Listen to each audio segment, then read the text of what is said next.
El Centro Académico de la Memoria de Nuestra América presenta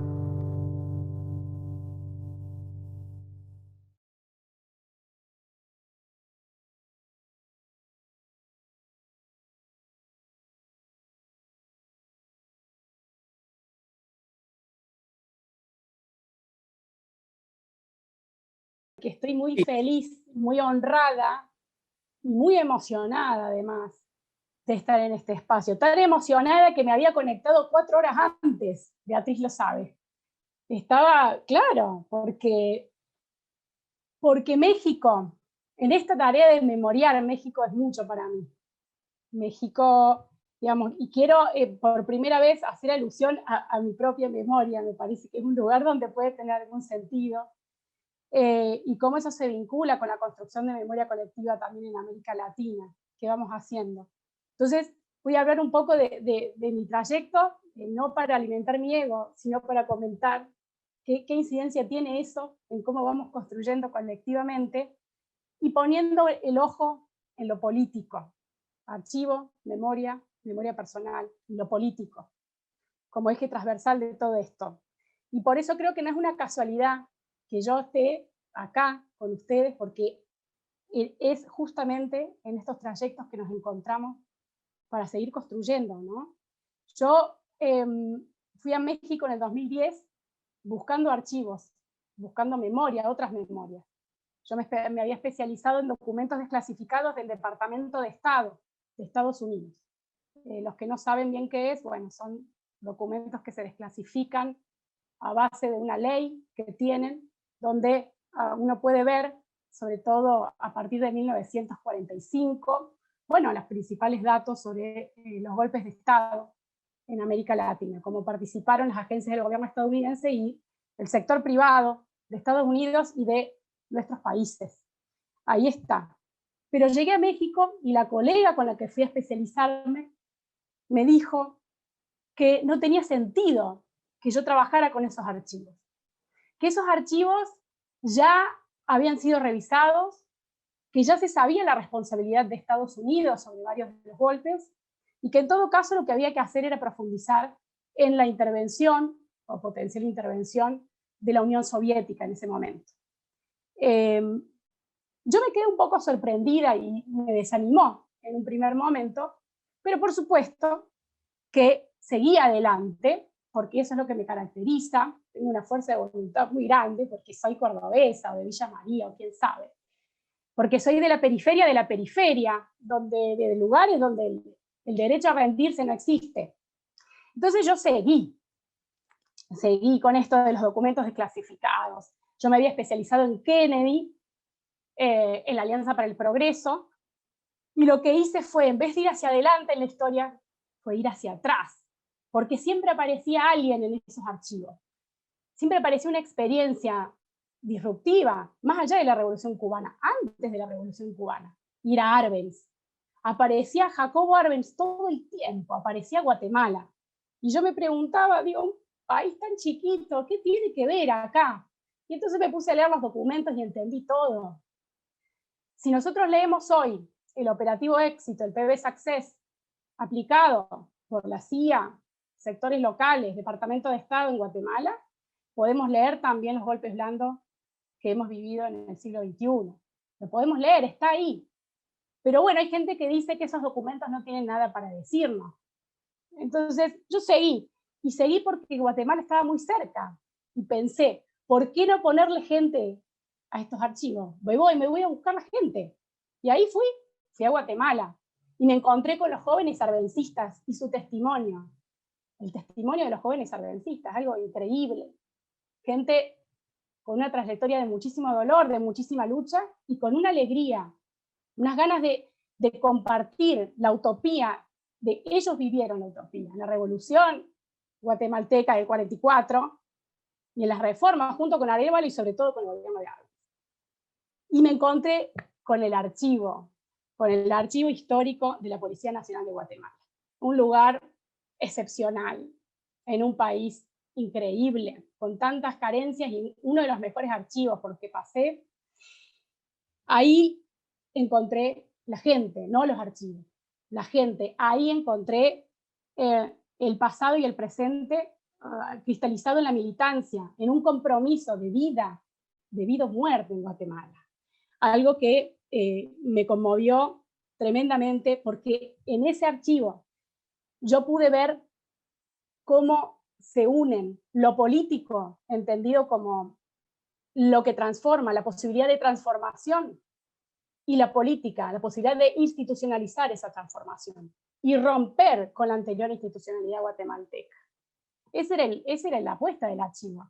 Era un archivo de la memoria donde estaba una parte de esa izquierda guatemalteca en lucha permanente contra un Estado de herencia totalitaria, genocida, absoluta, y desde el archivo se buscaba romper esa institucionalidad y crear otra institucionalidad desde la construcción de la memoria histórica, desde ese lugar, desde las voces de las víctimas, desde miles de documentos que daban cuenta del proceso contrainsurgente más duro y más cruel de América Latina. Ese es el archivo en Guatemala. De ahí salieron las personas, el know-how, la intencionalidad de qué, y el material para el juicio contra Ríos Montt, uno de los genocidas más importantes, más tremendos, más terribles de América Latina. Ahora, ¿qué pasó? Es que el archivo era una isla en la Guatemala que no se había transformado, que no había tenido reformas estructurales. Y ese es un problema. ¿Por qué? Porque era una isla en un proceso de tierra arrasada, donde las reformas fueron las que se pudieron hacer gracias a la asistencia extranjera, es decir, a cuentagotas, y no hubo un recambio ni en la política, ni por supuesto ningún tipo de reforma que conllevara a una justicia social que tiene que estar junto con ese proceso de reconstrucción de la memoria. Porque si no, entonces olvidamos por qué esas víctimas, qué querían esas víctimas. Una Guatemala inclusiva en lo político, económico, cultural. Y eso no sucedió. ¿Y qué pasó con el archivo? El archivo lo fueron vaciando. Fueron echando a las personas vinculadas al archivo como lo político. Las fueron echando, fueron quitando los presupuestos. Fue intervenido hace poco por personal del PNUD, y ahí entra toda esta cuestión de la asistencia para el desarrollo extranjera, que es muy complicado, ¿no? Como me parece que el archivo de Guatemala, que era un espacio digamos, el eje para la reconstrucción de una Guatemala por la emancipación, tuvo que depender de asistencia para, de algún modo, hacerse, para subsistir. Bueno, eso no tiene una permanencia en el tiempo suficiente como para sostener estos lugares con todo lo que implica. Y ahí yo creo que es una enseñanza, y ya lo dijeron ustedes en las otras charlas, digamos, la memoria tiene que ser política de Estado, pero no de cualquier Estado, de un Estado reformado por esa sociedad que busca esa memoria histórica. No va a ser desde las élites conservadoras, militares, genocidas, las que vayan, no, ese Estado es el Estado que lo único que hace es rearticular sus mecanismos de represión, ¿no es cierto? Entonces, el tema del Estado como política que trascienda a los gobiernos, esa carroñería que hay en los gobiernos, que pueda subsistir a la dinámica de donaciones, de vivir de las donaciones. Las donaciones pueden ayudar y se agradecen, pero no puede estar estructurado un archivo en torno a eso. Es muy complicado. Y, digamos, yo creo que esa es la misión. Estás hablando de mucho. El Estado, la memoria como política de Estado que trascienda a los gobiernos y que la gente se apropie de eso. Cuando Tania decía, ¿por qué no está en la opinión pública? En Argentina, Macri quiso deliberadamente eliminar el 24 de marzo. Lo hizo, dijo, no importa si son 9.000 desaparecidos, 30.000, ¿a quién importa? Lo dijo. Bueno, pues no, la gente salió a la calle igual, salimos todos a la calle, porque es nuestra memoria. Trasciende a ese gobierno. Esto se hizo parte de nuestras prácticas. Los niños van a la escuela y aprenden esto. Hay espacios de memoria. Y eso va a seguir. Eso va a seguir más. No se puede quitar por decreto. No se puede. Y eso es lo que tenemos que seguir buscando y apuntalar, ¿no es cierto? Y creo que la memoria ahí es la punta de lanza de la emancipación en sí misma, la idea de emancipación. Es la condición que hilvana la historia de América Latina, de los pueblos en lucha. Es esa la condición. Es la emancipación, es la memoria. Y por eso no hay memoria local. Yo digo, la cuestión de lo local, no, no es algo único. Si empezamos a rastrear, siempre va a haber vínculos. Siempre hubo algo parecido, gente que estaba reclamando lo mismo en otros lados. Y es eso, es el hilo conductor, la emancipación. La memoria colectiva se construye todo el tiempo. Pero ¿quién la registra? ¿Quién la almacena? ¿Quién la ordena? ¿Quién la pone a disposición? ¿A quién le importa? Bueno, ¿a quién le importa más allá de los académicos que hacen determinados trabajos de investigación y después se olvidan también ellos de eso? Cuando terminamos la tesis doctoral, terminaste, ya te publicaron, no sé qué, te olvidas. ¿A quién le importa? ¿A quién le importa darle proyección a eso? Para que, como dice Tania, a ver, ¿cuándo tiene ese lugar en la opinión pública que necesitamos? Bueno, Camena es un ejemplo, porque no es un archivo Camena, no es que vos entrás, están las hojitas ahí, no, es gente comprometida, gente politizada, gente que abre el archivo a otra gente, que le interesa eso, que lo viste, lo adorna, lo hace caminar, le da vida, le da vida. Eso es. ¿Para qué? Para que otros nos interesemos y nos acerquemos.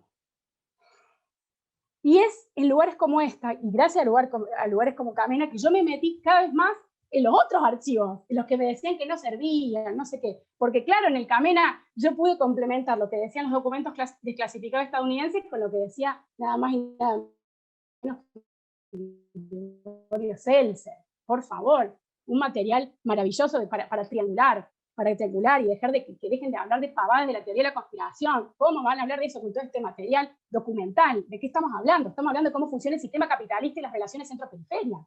Eso no es conspiración. Y ahí, entonces, finalmente me fanaticé en mostrar estos documentos y fueron víctimas de eso en el Camena, qué pesada con los documentos. Bien, y seguí, y me especialicé en los golpes perpetrados en la Guerra Fría con el apoyo de Estados Unidos, y me atreví a tender los hilos de continuidad con los procesos actuales, con muchas críticas de mis colegas, diciéndome que yo no había actualizado el marco teórico y todas estas cuestiones. Da igual, porque mi móvil no es un artículo para un journal o que me reconozcan a mí en Harvard y que me den el premio a la historia de no sé qué cosa. Mi móvil es el mismo que define la esencia de la memoria colectiva como momento político, que es la emancipación. Ese es mi móvil. Y además llegaron los golpes a América Latina. Estaban ahí, los golpes blandos en Honduras, en Paraguay. Ahí diré, compañero, si fue blando en Paraguay o qué, un golpe de Estado. El Lawfare en Brasil, donde la delación premiada es exactamente lo opuesto al testimonio por la verdad y la justicia. Cuidado, cuidado con cómo se está usando el concepto de testimonio ahora en estos juicios manufacturados en torno a una guerra política o una guerra contra la política que se articula en un aparato judicial encumbrado por unas élites y los medios de comunicación hegemónicos. Y llegó el golpe en Bolivia. Llegó un golpe tradicional en Bolivia, noviembre de 2019.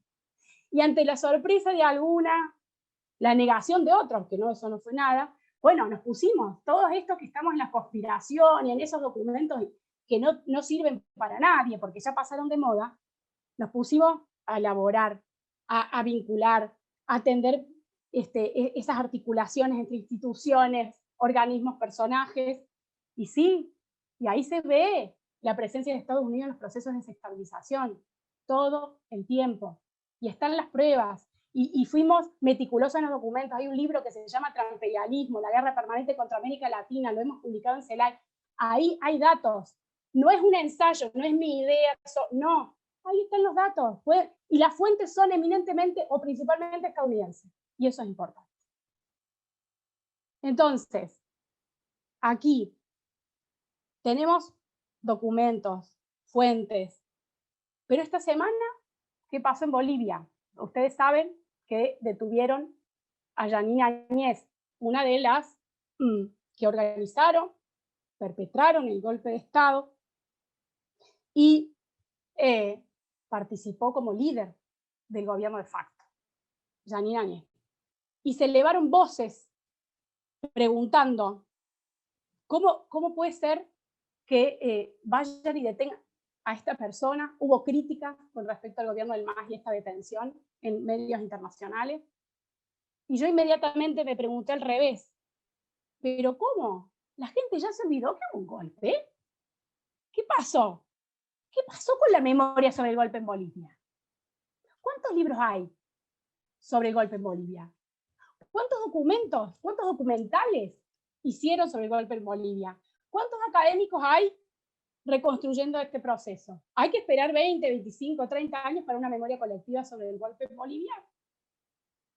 Y me quedé pensando un rato, ¿no? Qué impresionante.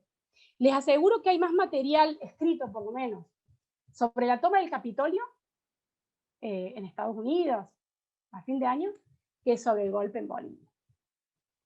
La toma del Capitolio, que algo, bueno, importante, fueron pocas personas, pero ahí fue esa demostración de un momento de anarquía en la capital del imperio.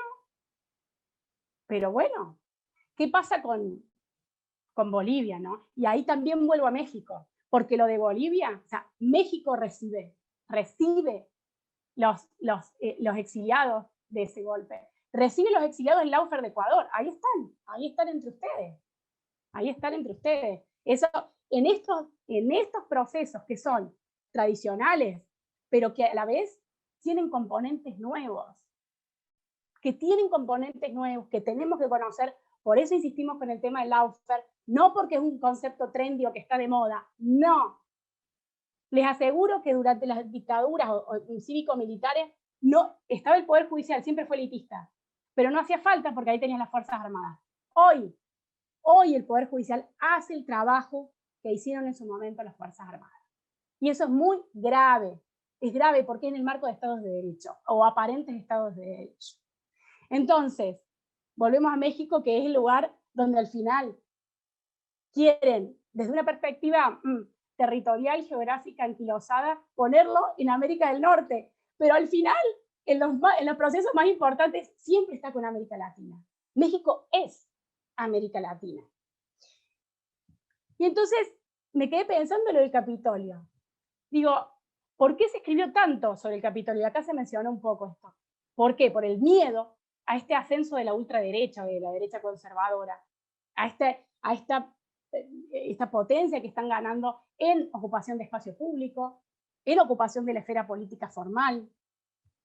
Y claro, no solamente en Estados Unidos, bueno, vemos Brasil, vemos Europa, hay un problema grave, ustedes saben, Vox en España, que es parte de esa transición tramposa que hicieron a las espaldas del pueblo, con un Felipe González que se enarboló como el paladín de la democracia, y tienen que leer Soberanos e Intervenidos del querido Joan Garcés para enterarse de cómo Estados Unidos organizó y firmó esa transición con Franco.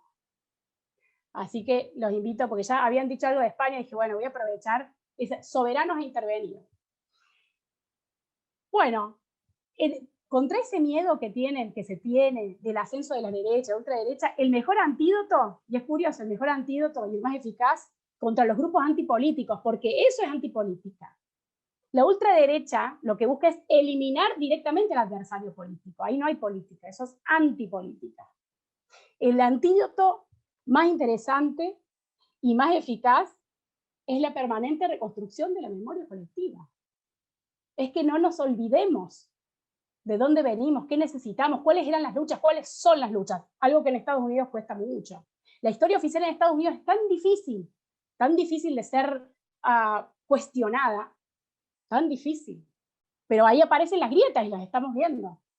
Y cuánta lucha social, cuánta izquierda en Estados Unidos, cuánta gente, qué panteras negras, y todo eso lo van borrando. Y aparece una manifestación en contra del racismo y dicen, no, la primera vez. ¿La primera vez de qué? Nada. Decía creo que Vidal, era United States of Amnesia, en los Estados Unidos de la amnesia. Y eso es lo que ellos también proyectan hacia el exterior, allá de los discursos y las cosas. Y ese es un lujo que en América Latina no nos sabemos dar, porque acá sí se lucha desde la memoria. Y ahí es eso, ¿no? La memoria es un acto político, la historia es parte de un contexto político, geopolítico, social, y eso fue lo que a mí me molestó de la colega con la que yo llegué a México, porque que marginalizaba estos documentos de Estados Unidos. Lo que me molestaba, que yo no sabía, no le podía poner un nombre a esa sensación, era su perspectiva apolítica y conservadora con respecto a la historia. No, que está muy, bueno, que tiene su nicho en la academia eso.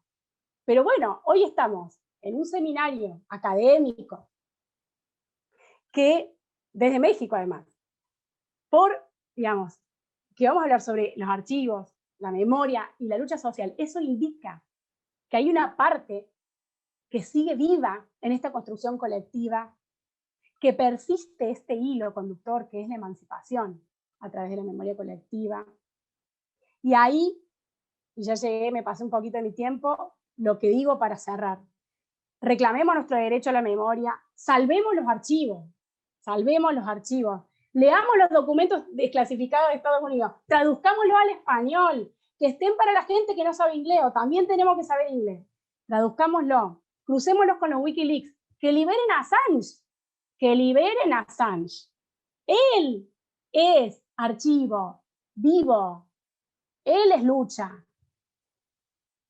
Rescatemos los archivos. Queremos archivos vivos y archivos politizados, archivos que estén con la gente y para la gente. Y ahí cierro. Muchas gracias.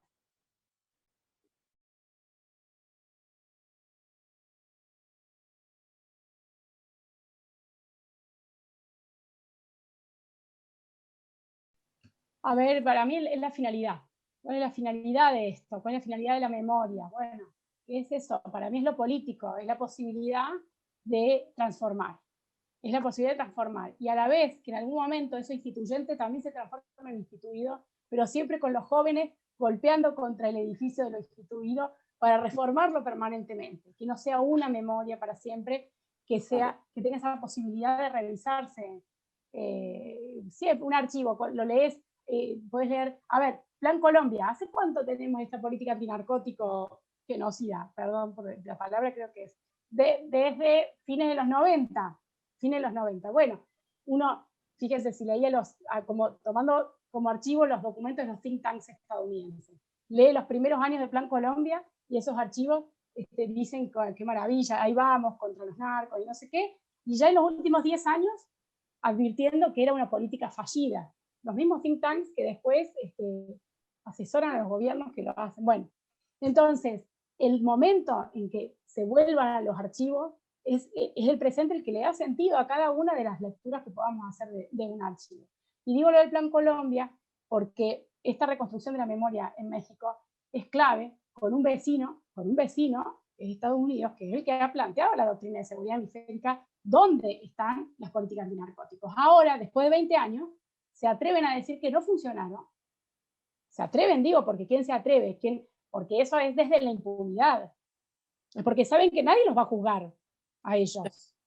Al operativo Fast and Furious, ¿se acuerdan? El Rápido y Furioso, y el otro operativo, y las ventas de armas, y financiar estos contubernio entre la DEA, el FBI, la presencia de organismos de seguridad de Estados Unidos en países, en estados de América Latina. Eso ahora se da en el lujo y en el Congreso estadounidense están discutiendo sobre esto. Decimos, bueno, hay que cambiar la política antinarcótico. Bueno, en todo caso, bienvenido sea. Pero ¿qué vamos a hacer con lo que pasó? ¿Qué se va a hacer desde América Latina? ¿Las víctimas de esto qué vamos a hacer? ¿Cómo se va a articular? O ya, como cambia la política, ya está. Bueno, listo, nos dimos cuenta que no funcionó. ¿Para quién no funcionó? ¿Para quién no funcionó? Es gravísimo. Ahora se vieron como un borrón y cuenta nueva. No, ningún borrón, eso no hay que permitirlo. Ni en México, con la iniciativa Mérida, ni con el CARCI en Centroamérica, ni con el Plan Colombia. Porque además ahora viene una batalla, y esto lo digo en términos, acá es, hagamos una arqueología del concepto de corrupción. Ahora la guerra es contra la corrupción. Pasamos de la guerra contra la otra a la guerra contra la corrupción. ¿Qué es la corrupción? ¿Quiénes son los corruptos? Cuidado con esto. Esto viene de la mano de Laufer, esto viene de la mano de la intervención, y acá voy a Guatemala, de las reformas judiciales desde arriba, que pueden estar bien intencionadas, desde arriba y desde fuera, pueden estar bien intencionadas, nadie está diciendo que hay mala voluntad. Pero ¿de qué sirve reformar un aparato judicial si estás en una de las sociedades más pobres y desiguales del planeta? ¿De qué estás hablando? ¿De verdad el problema es la corrupción? ¿El único problema es la corrupción? ¿No será que en Guatemala tienen uno de los mayores índices de muerte de niños de 0 a 5 años? O sea, hay acá está el tema de quién pone la agenda, de cuáles son nuestros problemas. Y cuidado con que la agenda sobre la construcción de la historia la pongan desde fuera. Porque desde América Latina hay una fuerte tradición, pero porque es eso, que no es un espacio, una territorialidad donde no, digamos, el rendirse no está dentro, es un lujo. Y eso está en el ADN de nuestros pueblos. Y eso es cuando a mí el otro día me escuchaban y me decía un profesor, dice, uy, bueno, pero vos con lo que decís la gente se amarga, se deprime. Digo, no, era un canadiense. Digo, lo que pasa es que en América Latina no tenemos tiempo para deprimir. No hay tiempo para depresión. Y es la verdad.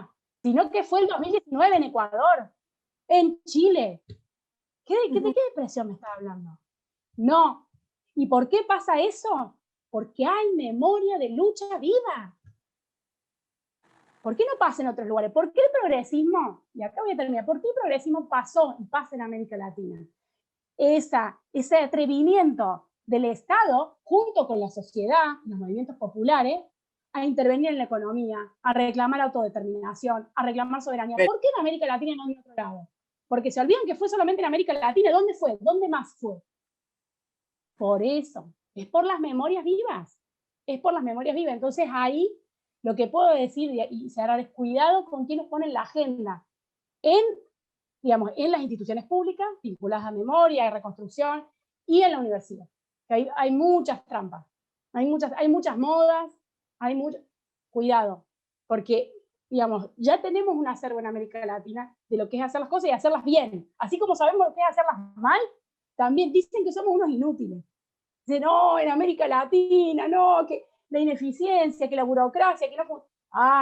pero hay muchas cosas que sabemos hacer bien. Entonces, ahí, el camino es un ejemplo de eso, digamos. Hay ejemplos de cuando las cosas sí funcionan. Bueno, aferrémonos a eso y construyamos sobre eso. Cierro.